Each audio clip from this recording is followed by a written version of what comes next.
Sud Radio, le numérique pour tous, Vanessa Pérez. Bonjour et bienvenue dans le numérique pour tous, l'émission qui décrypte les grandes révolutions numériques et technologiques sans jamais perdre l'humain de vue.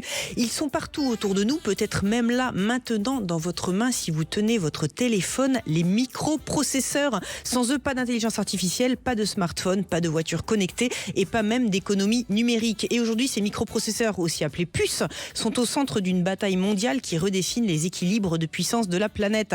Alors, à quoi servent-ils vraiment ? Pourquoi sont-ils devenus stratégiques pour les États ? Et quel est leur impact sur la planète ? C'est tout de suite et c'est dans le numérique pour tous sur Sud Radio. Sud Radio, le numérique pour tous, Vanessa Pérez. Et pour commencer cette émission spéciale consacrée aux microprocesseurs, nous avons le plaisir de recevoir une personnalité qui évolue au cœur même de cette révolution technologique mondiale. Marie Théry, bonjour. Vous dirigez Intel France, la compagnie internationale qui fournit notamment des microprocesseurs, mais vous nous expliquerez tout ça. Et alors, comme on aime bien commencer par une définition dans le numérique pour tous, Marie, dites-nous ce que c'est concrètement qu'un microprocesseur. On appelle ça aussi une puce, je crois. Bonjour Vanessa, oui, merci. Le microprocesseur, effectivement, appelé plus communément une puce, est dans le monde technologique aujourd'hui répandu pour l'Internet, pour l'intelligence artificielle, et il est au corps humain, ce qui est le cerveau.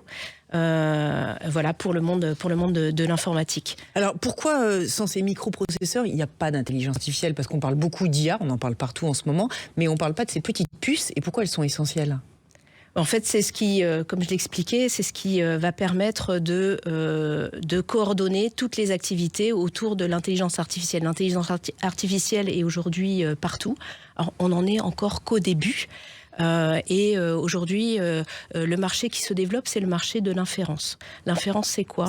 C'est l'application de l'IA dans le monde réel. On a deux phases dans l'intelligence artificielle. L'apprentissage, qui est le moment où on va entraîner les modèles qui vont nous permettre de faire finalement la théorie.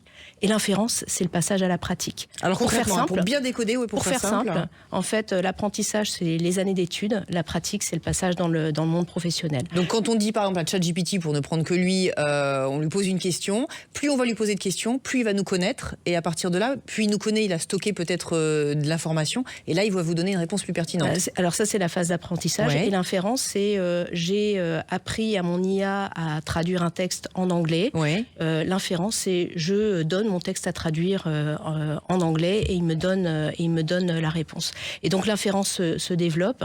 C'est ce qui va nous permettre d'aller vers les prochaines évolutions d'IA et de passer d'une IA perroquet, où finalement on pose une question et on a une réponse, à une IA plus intelligente avec des assistants personnels, des super stagiaires.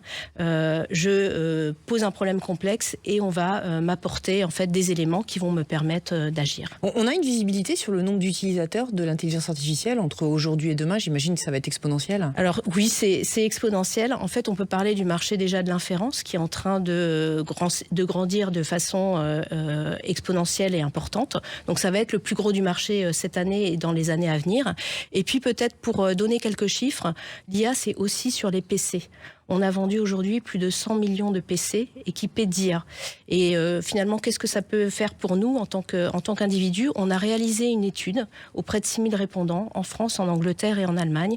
Et on s'est rendu compte en fait que les corvées numériques, rechercher des fichiers, faire des notes de réunion, ça prenait environ 15 heures dans notre semaine. Avec l'IA, on peut gagner 4 heures. Et 4 heures de gagner, ça peut être 4 heures de gagner sur une tâche professionnelle que j'ai envie de réaliser, mais ça peut être aussi 4 heures de gagner dans mon quotidien, avec mes enfants, dans mes loisirs. Mais j'imagine que vous êtes en train de réfléchir justement avec cette surutilisation de l'intelligence artificielle à quelque part ou alors vous y avez réfléchi depuis quelque temps, à une forme de renaissance de ce que vont être les microprocesseurs de demain, parce qu'on ne va pas pouvoir fournir, ou alors il va falloir faire attention pour notre planète. Oui, alors les microprocesseurs évoluent en permanence. Déjà, alors, c'est régi par ce qu'on appelle chez nous la loi de Moore. La loi de Moore, c'est très simple. On va avoir tous les 12 à 18 mois 2 fois plus de performance dans les microprocesseurs. Si on le ramène à l'énergie, en fait, pour une même performance, on va consommer 2 fois moins d'énergie. Donc ça, c'est important. On est en train d'optimiser en permanence puisqu'on rajoute des capacités sur les microprocesseurs pour répondre aux tâches d'intelligence artificielle. Et effectivement, vous l'avez mentionné, la demande explose. Et donc, on fournit toujours plus. On a des usines un peu partout dans le monde et ces usines tournent à pleine capacité. On sait combien de personnes utilisent aujourd'hui l'intelligence artificielle et demain, combien y en aura-t-il ? En fait, c'est un peu aussi à nous de prendre notre destin en main. L'IA, c'est un peu comme un accélérateur pour nous permettre de faire des choses différemment. Je vais faire le parallèle avec la voiture. La voiture, ça vous permet d'aller plus rapidement d'un point A à un point B. Si vous ne prenez pas vos heures de conduite, vos 20 heures d'heures de conduite, vous n'allez pas pouvoir utiliser la voiture. L'IA, c'est un peu pareil. En fait, il faut accompagner l'usage et les utilisateurs. C'est pas parce qu'on vous met de l'intelligence artificielle entre les mains que vous allez pouvoir l'utiliser immédiatement. Dans l'étude qu'on a réalisée, on s'est rendu compte que, en fait, 32% des personnes qui n'avaient pas utilisé de PC d'IA considéraient éventuellement l'achat d'un tel terminal. Si ils y ont touché, on passe à 64%. On double le nombre de personnes qui veulent se procurer des PC dotés d'intelligence artificielle. D'accord. J'imagine quelque part qu'il y a une incidence sur la consommation énergétique. Donc, est-ce qu'on n'est pas en train de déplacer le débat? Plus d'intelligence artificielle, c'est plus d'électricité. Et donc, c'est des enjeux presque géopolitiques, j'ai envie de dire, nouveaux, qui vont exploser un jour ou l'autre. Alors effectivement, il y a un enjeu énergétique, mais il y a toujours eu cet enjeu énergétique dans l'informatique et dans les technologies. La bonne nouvelle, c'est qu'avec l'avènement de l'inférence, en fait, on va utiliser plus de puissance CPU. Oh là là, ça devient compliqué alors. Plus de puissance de microprocesseurs, ouais. Plus de puissance intellectuelle et de cerveau et moins de muscles. Et les muscles, ce sont les cartes graphiques. Et ces cartes graphiques, elles sont extrêmement gourmandes en énergie. Donc on va utiliser plus de cerveau, moins d'énergie. On travaille également à des puces dédiées qui vont permettre de répondre très précisément à des tâches d'IA et donc on va optimiser la consommation énergétique également de ces puces. Marie, il y a un mot qu'on entend partout aussi d'un point de vue politique, c'est la souveraineté, c'est-à-dire le fait de produire sur son territoire et le fait d'être garant, on va dire, d'une identité des produits. J'imagine que ces fameuses puces, elles circulent un peu partout. On peut avoir une puce taïwanaise dans un téléphone américain, etc. Est-ce qu'on peut encore parler de souveraineté quand on parle de microprocesseurs ? Est-ce qu'on n'est pas assujetti, la question derrière la question, est-ce qu'on n'est pas complètement dépendant, on va dire, en Europe, des États-Unis et de la Chine ? La souveraineté, c'est un enjeu global et ça peut aussi avoir plusieurs définitions. La bonne nouvelle, donc là, je sens que vous allez me répondre avec la définition qui vous arrange. Non, pas forcément. La bonne nouvelle, puisqu'on parlait territoire, c'est que, par exemple, on produit des microprocesseurs et des puces d'IA en Europe. Nous, on a une usine en Irlande qui produit aujourd'hui les processeurs qui vont équiper les serveurs et les data centers qui font tourner l'IA aujourd'hui. Par ailleurs, donc en Europe, on a également des atouts. Pour fabriquer des microprocesseurs, il faut des machines. Et on a un acteur fondamental qui est ASML, qui nous permet en fait de graver nos galettes de silicium qui constituent les microprocesseurs. Mais est-ce qu'on a en Europe, est-ce qu'on a perdu la bataille? Je suis désolée d'insister là-dessus, mais le poids de la Chine qui produit à tout va nous écraser un jour ou l'autre.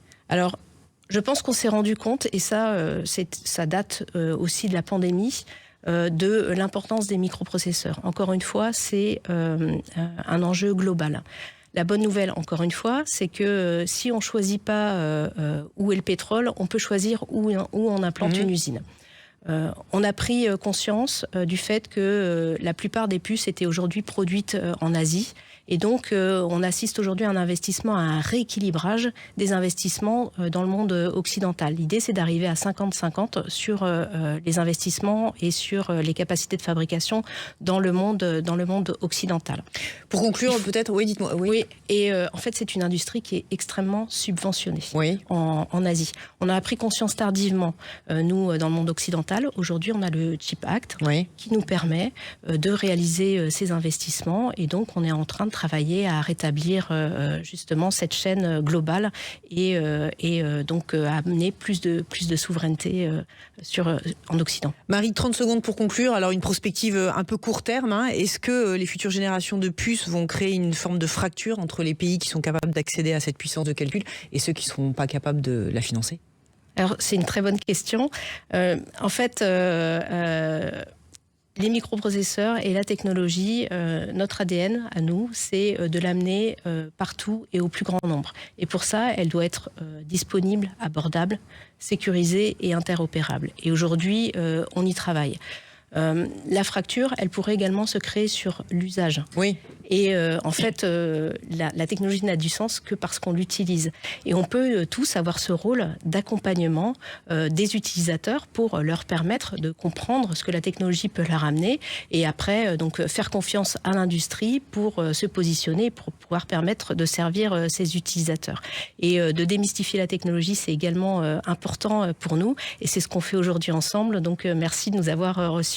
Merci Marie Théry pour Intel. Restez avec nous, on marque une courte pause et dans un instant nous poursuivrons cette émission spéciale composée à ses composants pour voir l'impact sur l'énergie et le climat avec quelqu'un qui ne mâche pas ses mots. Le numérique pour tous spécial microprocesseur, ça continue dans quelques instants et c'est sur Sud Radio. Sud Radio, le numérique pour tous, Vanessa Pérez. Et pour continuer cette émission spéciale consacrée à l'impact des microprocesseurs, le porte-parole du Shift Project, le groupe de réflexion porté par Jean-Marc Jancovici. Sur le plateau du numérique pour tous aujourd'hui avec nous, nous accueillons Dimitri Carbonel. Dimitri, bonjour. Bonjour. On est ravis de vous avoir en plateau. Alors, on va parler de l'actualité. On parle beaucoup des grands acteurs comme OpenAI, Anthropic ou Google, qui sont des modèles qui reposent sur l'utilisation de data centers, donc ces centres de données, qui eux-mêmes utilisent beaucoup de puces. Est-ce qu'il y a une limite, on va dire, à l'essor foudroyant de l'intelligence artificielle aujourd'hui ? Alors c'est vrai que quand on regarde comme ça, il y a une croissance exponentielle de l'utilisation de l'IA, mais oui, il y a des limites. Il y a des limites qui sont physiques. Alors, je vais en donner déjà deux. Déjà l'électricité, on a commencé à en parler, et l'eau. Et on va prendre un exemple concret, par exemple l'Irlande. Il y a 22% de l'électricité qui est utilisée pour les data centers. C'est presque autant que les habitants. Et évidemment, si vous êtes dans une région où il y a des gros data centers qui utilisent beaucoup d'électricité, pas de chance. Potentiellement, l'électricité peut être plus chère pour vous ou vous pouvez avoir des coupures d'électricité s'il y a une utilisation massive. Et d'ailleurs, c'est ce qui se passe au Texas. Au Texas, aux États-Unis, il faut bien se rendre compte, il y a une loi qui justement permet de couper les data centers lorsqu'ils utilisent trop d'énergie. Donc oui, effectivement, il y a un risque. C'est la même chose pour l'eau, parce qu'effectivement, il y a des régions qui sont soumises à du stress hydrique. En vous écoutant, j'ai envie de dire qu'ils sont un peu devenus stratégiques au même titre que le pétrole ou l'énergie à leur époque, mais encore aujourd'hui. Est-ce qu'on est quelque part, Dimitri, rentré dans une nouvelle forme de guerre froide technologique ? Alors... il y a plusieurs types de guerre froide. Il y a une première guerre froide, effectivement, qui a lieu entre les États-Unis et la Chine. Et d'ailleurs, l'Europe est un petit peu coincée entre les deux. Et elle se joue, bien sûr, sur les enjeux de tout ce qui est microprocesseurs et sur les enjeux de ce qu'on appelle les plateformes. Grosso modo, d'un côté, il y a les OpenAI et les autres qui se battent entre guillemets pas en duel, puisqu'ils sont un certain nombre, pour essayer d'avoir la plus grande part de marché. Et de l'autre côté, il y a aussi cette question de souveraineté, on en a parlé, entre d'un côté les États-Unis qui veulent avoir la meilleure IA et de l'autre côté les Chinois qui veulent avoir aussi la meilleure IA. Et la question, c'est qui va gagner ? Oui. Et potentiellement, peut-être que personne va gagner et on va peut-être tous perdre à l'histoire. D'accord, et dans cette histoire d'ailleurs, on peut dire quand même que Taïwan produit une immense partie des puces les plus avancées au monde. Si demain cette production s'arrêtait, est-ce qu'on pourrait être paralysé ? Est-ce que ça peut être une arme justement qui peut être brandie ? Est-ce qu'il y a des alternatives ? Alors effectivement, il faut bien se rappeler qu'il y a une entreprise qui s'appelle donc TSMC, qui est d'ailleurs concurrente d'Intel, qui produit 90% des puces destinées à l'IA dans le monde. Donc si par exemple la Chine tout à coup se dit tiens, allez, je fais un petit blocus, ou de l'autre côté, mais ça risque d'arriver aussi. Oui. Il y a des inondations en 2022 à Taïwan qui a réduit très fortement la quantité de puces qui pouvaient être produites. Pourquoi ? Parce qu'on a besoin de beaucoup d'eau pour produire. Et donc oui, il y a un risque. D'où l'importance évidemment de commencer à avoir des usines ailleurs qu'en Chine, notamment donc en Europe, aux États-Unis. Et donc en conséquence, est-ce que la bataille autour des semi-conducteurs, c'est aussi une bataille pour contrôler l'intelligence artificielle de demain ? Est-ce que les grands, on en parlait, Google, Anthropic, etc., est-ce qu'ils vont intégrer quelque part toute la chaîne de valeur qui est derrière pour avoir une maîtrise totale du parcours ? Alors aujourd'hui, la bataille est plutôt entre les différents opérateurs ou plateformes. Il faut prendre les puces comme du pétrole. Vous avez des Formule 1, si vous n'avez plus de carburant, les Formule 1 ne fonctionnent plus. Donc oui, effectivement, il y a aussi derrière, que ce soit des Google ou d'autres, qui essayent d'aller de se verticaliser. Encore une fois, les puces de Nvidia, les puces de Google et les autres puces, une grosse partie, en fait, sont simplement fondues, comme on dit, ou créées, fabriquées par TSMC qui se trouve à Taïwan. Ok, mais derrière tout ça, j'aimerais vraiment qu'on se pose la question, est-ce qu'il y a un enjeu politique? Est-ce que les gouvernements et les grandes puissances, justement, maîtrisent quelque part la diffusion de toutes ces ressources à travers la fabrication des puces? Alors, ils en ont conscience. D'où effectivement la construction, que ce soit aux États-Unis, puis en Europe, d'alternatives, mais ça prend du temps. Pour construire une usine de semi-conducteurs, on en parlait précédemment, c'est de l'ordre de 30 milliards, voire plus d'euros.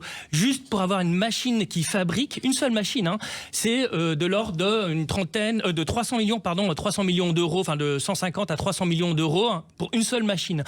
Donc les investissements sont énormes et sans doute la souveraineté, on va peut-être pas la retrouver uniquement par ce biais-là, mais comment est-ce qu'on peut utiliser potentiellement des puces qui sont peut-être moins performantes et entraîner une IA ou l'utiliser l'IA sur des puces qui sont moins performantes, parce qu'on sera moins dépendant de puces qui sont extrêmement performantes. Alors vous utilisez un mot, je vais rebondir dessus, sur la dépendance.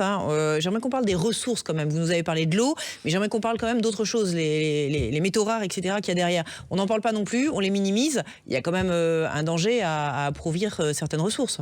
Oui, effectivement, quand on parle de l'IA ou du numérique en général, c'est un peu comme la fast fashion, tant qu'on n'est pas touché directement, on le voit pas. Et on a besoin de plus en plus effectivement de puces. Pour faire ces puces, on a besoin de matériaux, enfin de matières critiques. Lesquelles,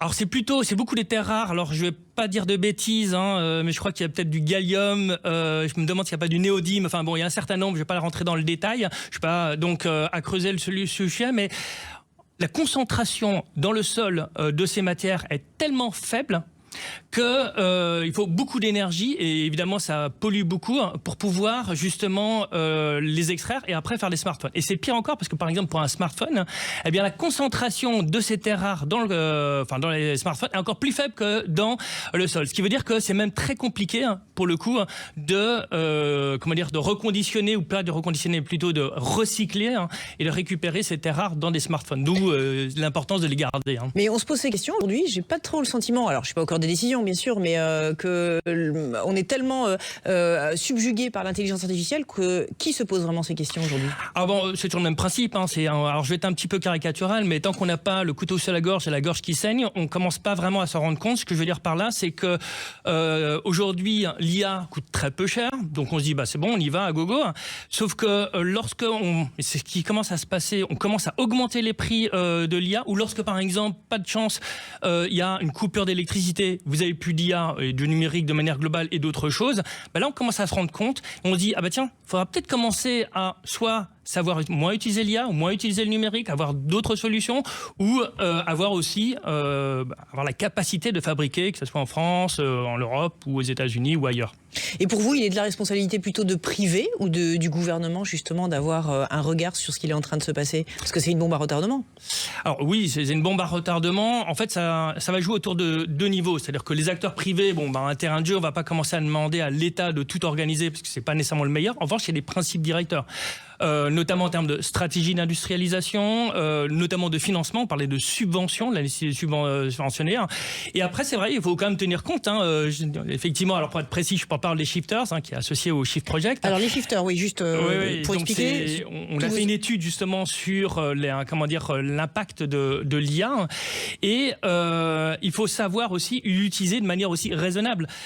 Si vous commencez à créer des vidéos à tire-larigot, ça consomme beaucoup plus que si on utilise effectivement plutôt du texte, ou si on commence à utiliser pour tous les usages, alors que par exemple pour calculer des choses on utilise l'IA alors qu'une calculatrice suffit, là c'est pas nécessairement pertinent. Et je pense que au fur et à mesure on va se rendre compte de l'impact que ça va avoir, notamment pour des raisons de coût, et donc on va sans doute être beaucoup plus sobre dans l'utilisation. Sans faire de plan sur la comète, mais concrètement, vous parlez des usages, et ça c'est fondamental, parce que derrière l'usage, il y a l'éducation, il y a ne pas faire de la technologie un but en soi, mais plutôt effectivement de son appropriation. Vers quoi vous souhaiteriez orienter aujourd'hui les parties prenantes, les gens qui fabriquent des téléphones, des voitures ou autres, sur l'usage, et même les gens qui sont chez eux devant un ordinateur, sur l'usage de l'IA? il faut faire attention parce que c'est vrai que parfois on dit tiens, ce n'est qu'un outil, hein, mais ça transforme complètement de manière de faire. Notamment, il y a, surtout pour les générations qui sont un peu plus jeunes, lycéens, une perte de sens critique. Imaginons, j'ai fait un article en 2011 là-dessus, hein, où imaginons que vous ayez un téléphone qui vous conseille la meilleure manière de vivre votre vie. Hein. En fait, grosso modo, ça signifie qu'entre la naissance et votre mort, potentiellement, l'IA vous dictera tout ce que vous devrez faire. Est-ce que c'est vraiment le type de vie qu'on a envie d'avoir, sans aucune surprise? Non, pas vraiment. Donc ça signifie que l'être humain, au fur et à mesure, va apprendre à avoir son sens critique et se dire, non, je ne veux pas faire tel que l'IA me l'a demandé, mais tel que moi, j'ai envie de le faire. Le Shift Project, quelques mots, vous avez à peu près 20 000 ambassadeurs qui s'appellent les shifters. Justement, vous considérez que vous êtes une puissance politique justement pour orienter quelque part les choix des industriels? On est vraiment là pour éclairer, hein. Donc on est apartisan, c'est-à-dire qu'on n'est pas pour un parti politique ou un autre parti politique. On est vraiment basé sur des éléments scientifiques. Quand on a fait un rapport sur l'intelligence artificielle, on a travailler avec l'ensemble des acteurs, que ça soit d'ailleurs une entreprise comme Mistral, qui est une entreprise française, ou Soitec qui fait aussi une autre entreprise française qui intervient à Grenoble et qui notamment réalise les plaques de silicium. Et puis bien sûr avec les différents types d'acteurs sur l'intelligence artificielle, les utilisateurs. Et l'objectif, c'est vraiment de comprendre à la fois les risques, les impacts, mais aussi comprendre aussi quels sont les usages. Et l'idée, c'est d'avoir une utilisation sobre. Il y a comme un point, c'est que lorsqu'on utilise, on améliore l'efficacité de l'IA, c'est vrai, mais il y a ce qu'on appelle l'effet rebond. C'est-à-dire, c'est comme les autoroutes. Au début, vous avez une seule route, très bien. Vous augmentez à 2 voies, 3 voies, vous avez toujours autant d'embouteillages. Pourquoi? Parce qu'il y a de plus en plus d'utilisateurs qui vont prendre leur voiture. C'est la même chose pour l'IA. Donc peut-être que aussi, il faut peut-être réduire le nombre de voies dans un certain nombre de cas. Pourquoi? Parce qu'au final, il y a des impacts, notamment en termes d'énergétique, d'eau, et aussi lorsque on ouvre la vanne, on utilise au maximum la capacité, alors qu'en réalité, on n'en a pas vraiment besoin. Dimitri, 30 secondes pour conclure. L'innovation, elle a une couleur politique? En tant que telle, non. La question, c'est où est-ce qu'on l'utilise? On verra pour les programmes politiques. C'est vrai qu'on n'en parle pas du tout dans les programmes politiques de l'IA, alors que c'est un élément qui est crucial en termes d'éducation. De point aussi, il y a vraiment des leviers qu'on peut utiliser pour simplifier la vie des gens. On n'en parle pas du tout. C'est incroyable. Et donc, je pense que là-dessus, il faut vraiment que ça intègre, c'est l'innovation, mais aussi l'IA, dans les programmes politiques pour l'intégrer sur le plan social et environnemental et bien sûr écologique, mais surtout aussi économique. Pardon. Merci beaucoup, Dimitri Carbonel, donc à suivre pour le Shift Project, et Marie Théry pour Intel. La Minute Numérique et Santé avec le SNITEM, le syndicat des entreprises du dispositif médical. Et si le numérique pouvait changer la vie des patients atteints de surdité profonde? Eh bien aujourd'hui, c'est possible grâce à un dispositif médical, l'implant cochléaire. Alors comment ça fonctionne? Contrairement à une prothèse auditive classique qui amplifie les sons, l'implant cochléaire contourne la partie de l'oreille qui ne fonctionne plus. Un micro capte les sons, un processeur les transforme en signaux numériques et puis ces signaux sont envoyés à un implant placé sous la peau. Celui-ci stimule directement le nerf auditif qui transmet l'information au cerveau. Alors concrètement, qu'est-ce que ça change pour le patient? Eh bien pour un enfant qui naît sourd profond, cela peut permettre d'accéder progressivement au son, puis à la parole. Au quotidien, cela signifie pouvoir interagir plus facilement, suivre une conversation, aller à l'école dans de meilleures conditions. Cela demande certes un apprentissage et un accompagnement, mais les progrès peuvent être considérables. Le numérique ici ne recrée pas une audition normale, il ouvre un accès au monde sonore et transforme durablement le quotidien des patients. Avec le SNITEM, le syndicat des entreprises du dispositif médical. Le numérique pour tous, c'est fini pour aujourd'hui. Cette semaine encore, un grand merci à tous d'être de plus en plus nombreux à nous suivre sur les réseaux sociaux, à interagir et nous partager vos avis et opinions éclairés. Il est temps pour moi de vous souhaiter une excellente fin de week-end et de vous dire à la semaine prochaine.